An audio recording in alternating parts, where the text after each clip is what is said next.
अथ 45 सर्गः। ततस्ते राक्षसेन्द्रेण चोदिता मन्त्रिणः सुताः निर्ययुर्भवनात् तस्मात् सप्तार्चिवर्चसः महद्बलपरीवारा धनुष्मन्तो महाबलाः कृतास्त्रास्त्रविदाम् श्रेष्ठाः परस्परजयैषिणः हेमजालपरिक्षिप्तैर्ध्वजवद्भिः पताकिभिः तोयदस्वन निर्घोषैर्वाजियुक्तैर्महारथैः तप्तकाञ्चन चित्राणि चापान्यमितविक्रमाः विस्फारयन्तः संहृष्टास्तडिद्वन्त इवाम्बुदाः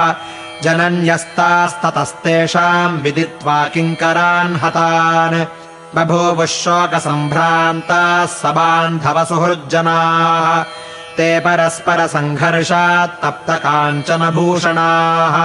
अभिपेतुर्हनूमन्तम् तोरणस्थमवस्थितम् सृजन्तो बाणवृष्टिम् ते रथगर्जितनिस्वनाः प्रावृट्काल इवाम्भोदा विचेरुर्नैरृताम्बुदाः अवकीर्णस्ततस्ताभिर्हनूमाञ्चलवृष्टिभिः अभवत्संवृताकारः शैलराडिव वृष्टिभिः सशरान् वञ्चयामास तेषामाशुचरः कपिः रथवेगांश्च वीराणाम् विचरन् विमलेऽम्बरे सतैः क्रीडम् धनुष्मद्भिर्व्योम्निवीरः प्रकाशते धनुष्मद्भिर्यथा मेघैर्मारुतः प्रभुरम्बरे सकृत्वा निनदम् घोरम् त्रासयंस्ताम् महाचमूम् चकार हनुमान् वेगम् तेषु रक्षस्सु वीर्यवान् तलेनाभिहनत्कांश्चित्पादैः कांश्चित् परम् तपः मुष्टिभिश्चाहनत्कांश्चिन्नखैः कांश्चिद्व्यदारयत् प्रममाथोरसा कांश्चिदूरुभ्यामपरानपि केचित्तस्यैव नादेन तत्रैव पतिता भुवि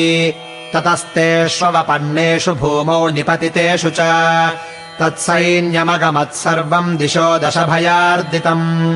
विनेदुर्विस्वरम् नागा निपेतुर्भुवि वाजिनः भग्ननीडध्वजच्छत्रैर्भूश्च कीर्णाभवद्रथैः स्रवतारुधिरेणाथ स्रवन्त्यो दर्शिताः पथि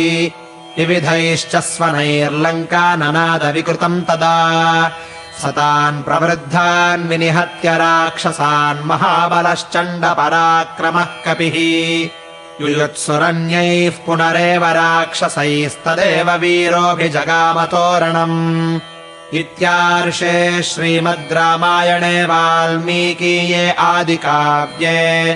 सुन्दरकाण्डे 45 सर्गः।